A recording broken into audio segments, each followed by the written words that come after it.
একজন মুসলিমকে দায়িত্বশীল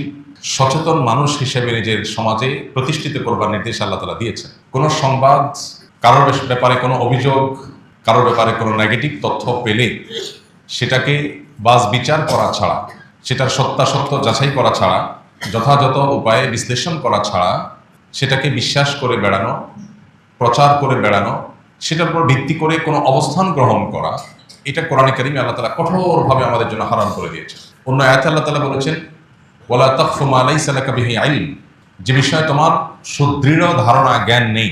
সুস্পষ্ট প্রমাণ ভিত্তিক নলেজ ইনফরমেশন যে বিষয়ে তোমার কাছে নেই, সে বিষয়ে তুমি কোনো অবস্থান গ্রহণ করতে যাবে না। আজ ধারণা প্রসূত অবস্থান গ্রহণ, ব্যক্তি কিংবা গোষ্ঠীর ব্যাপারে